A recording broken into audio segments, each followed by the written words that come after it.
What's going on, guys? Welcome back to the E3 2018 press conference breakdown mini-series right here on BlackTideTV. Today's superpower shoutout goes out to Wren for renewing his monthly YouTube gaming subscription to BlackTideTV.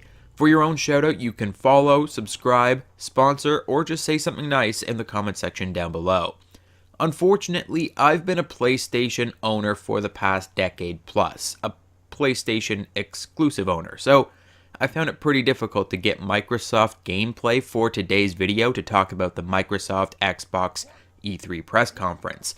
Luckily enough, Todd Howard showed up briefly to tease Fallout 76 prior to his own Bethesda E3 showcase later that night, and that gave me ample excuse to show off some more Fallout 4 gameplay. Now, as much as I enjoyed the Microsoft conference, I have to say Xbox still doesn't seem to understand how E3 works. They come up on stage and within 5 minutes, Phil Spencer is 50 games, 18 exclusives, 15 world premieres. You can play 90% of these games on PlayStation, and they're all teaser trailers. We're not going to give you any extra information on almost all of these games. Also, most of them are indie games and none of you care about them, but we're gonna show you 50 games. It's like, okay, remember that good old thing your mama told you about quality over quantity? Because I don't think that's coming across here. So there were a ton of games similar to last year's E3, but a lot of it is indie crap that a lot of people won't be playing. A lot of it is just games that you can play on other consoles. Like, come on, Microsoft. The entire point of your E3 press conference is to manipulate me into going out and buying an Xbox. I don't have an Xbox. You're supposed to show me the games that make me want to buy an Xbox. And while there were a couple of those games there, a lot of their games were from third-party developers. And while they are making an effort to bring in more developers to their first-party lineup, they talked about 5 new studios that they're bringing in to make games exclusively for Xbox. That's great, but show me something right now that makes me want to go out and buy an Xbox. And they didn't really succeed there. But there were some really great games, so we're going to start off with a big list of all of the games. I won't be getting into detail because they didn't get into detail necessarily. Like I said, a lot of their games were, here's a trailer, here's another trailer, here's another okay, now we're going to have the developer out, he's going to say, oh, thank you for having me to this E3, and then we're going to show you another trailer. So that's what I found a lot of E3 at Microsoft was like, but there were some really great reveals, so we're just going to list down a lot of them. Right off the bat, Halo Infinite, there's a very, very brief teaser trailer. I've been looking for a Halo game that's going to compete with the massive juggernauts of Call of Duty, Battlefield. There's been a gap in the Halo series for a while, and it would be great to have a Halo game come out and really blast things out of the water, but it was just a very, very brief teaser trailer. No gameplay, no anything, no plot. It was just, oh, the Master Chief is coming back. Done. Battlefield 5 War Stories trailer, a very brief teaser once again for a Battlefield game. That's what they held off from Battlefield in the EA press conference, which they definitely didn't need to do. They could have shown that trailer at both E3 press conferences. There are Sea of Thieves and PUBG expansions coming. PUBG, I guess, is finally going to have updates on the Xbox, and there's going to be a new winter map. Who really cares? PUBG is pretty well dead at this point.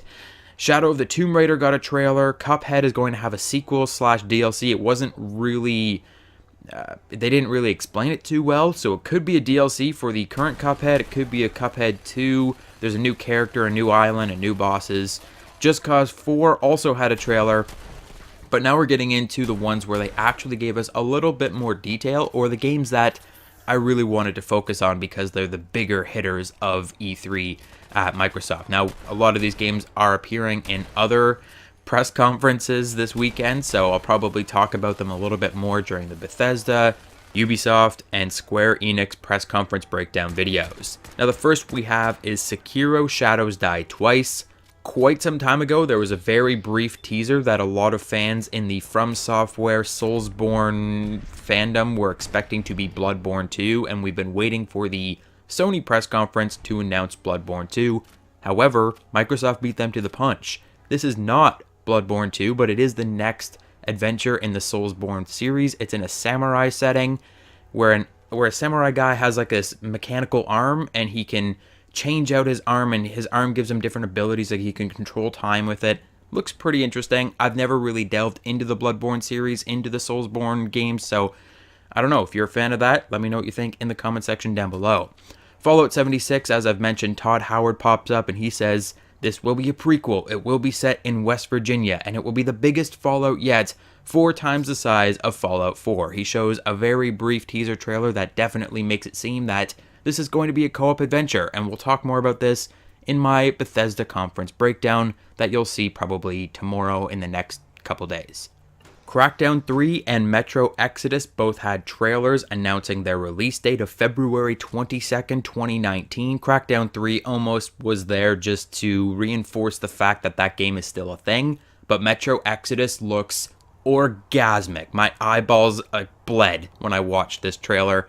The game looks fantastic. I cannot wait to see more information. February 22nd of next year is going to be brutal for video game fans. Crackdown 3, Metro Exodus, Days Gone from PlayStation, and Anthem from EA are all launching February 22nd, 2019. So start filling up your piggy bank now. Kingdom Hearts 3 also made an appearance. They'll probably talk a little bit more about that at the Square Enix conference, but it is also the first time ever on Xbox. Apparently, Kingdom Hearts has only ever been on Sony consoles and PC. The trailer revealed a few more characters and locations from what I've spotted to be the Frozen, Lion King, Tangled, Splash Mountain, Wreck-It Ralph, Hercules, and Toy Story universe. There are probably more in there, but it goes so quickly and there are so many characters in Kingdom Hearts, you could probably list universes that the characters come from all day long. Forza Horizon 4, they actually spent some time on this game talking about the dynamic seasons in a shared open world. This is very similar to what we heard of Anthem at the EA Play press conference. So, synchronized weather, time of day, and seasons for all players in a shared open world. You're playing with the entire community online. You're driving around, and if you see another car, that is another player that is also playing Forza Horizon 4, and you can seamlessly move in and out of co-op with them. And as I've said, the weather changes, the seasons make a big difference. The lake will freeze over, and you can drive on the lake and do community events. But they also mentioned that Playground Games behind Forza Horizon 4 are now working for Microsoft, and they are working on a brand new IP using their open world skills to develop a brand new title. Tom Clancy's The Division 2 had a lengthy gameplay trailer despite being a Ubisoft property. I'm guessing Ubisoft was so willing to share because they're looking for as much time as they can muster for Beyond Good and Evil 2 in their own press conference later today. But I'd love to know from you guys, if you played The Division, are you looking at The Division 2? I never got into the game before the fad died, so I'm not sure what the general consensus is. Are we excited for Division 2? Is it more of the same? Is The Division dead? Let me know in the comment section down below. Next up, the creative director for the DMC franchise appeared to officially announce Devil May Cry 5 as a direct sequel to Devil May Cry 4, which originally released 10 years ago.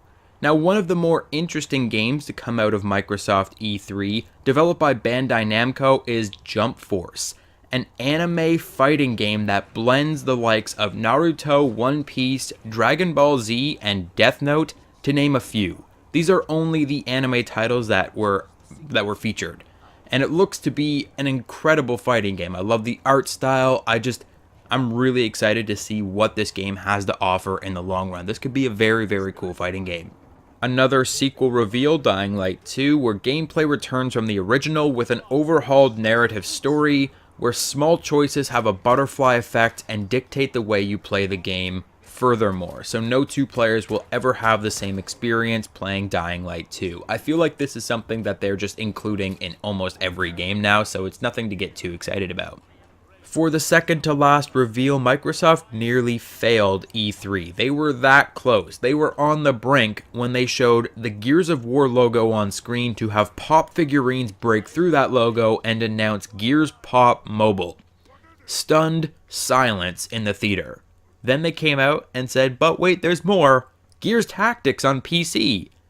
After all of the moans and groans, they finally said, yeah, okay, we're also doing Gears 5. So Gears of War 5 is coming out sometime next year, and it's going to be fantastic, of course. Gears and Halo are the two flagship franchises of Xbox and Microsoft, you know it's going to be a fantastic game. Even on PlayStation, I can't deny that it's going to be great. They showed some gameplay. It looks phenomenal. I can't wait for this game, and I don't even own an Xbox. This is one of those games that makes me want to buy an Xbox, and so I'm excited for it. I think it was one of the better games from their whole presentation that is a console exclusive. Almost all of their other console exclusives were indie games that no one is even going to play. But last but not least, Cyberpunk 2077 had a trailer, no gameplay, just a cinematic trailer where they showed the world a little bit. I was expecting a lot more from Cyberpunk 2077 E3. It was been hyped for years and years and years. It's been hyped for forever, and they showed us this weird cinematic trailer where they just showed the world. And yeah, it's a cyberpunk world. What were you expecting? But that's all the information they gave us. I was definitely looking for gameplay, for them to tell us something. I want to know what we're doing in this game. Is it a shooter? Is it a, tell me. And they didn't. So I'm kind of disappointed at the Cyberpunk reveal. But that is it for the Microsoft E3 press conference. What did you think about it? Was it great? Was it terrible? What games are you looking forward to? Are you an Xbox or PlayStation player? Let me know in the comment section down below. Hit the like button, subscribe, and don't forget to tune in for my Bethesda conference breakdown coming out next.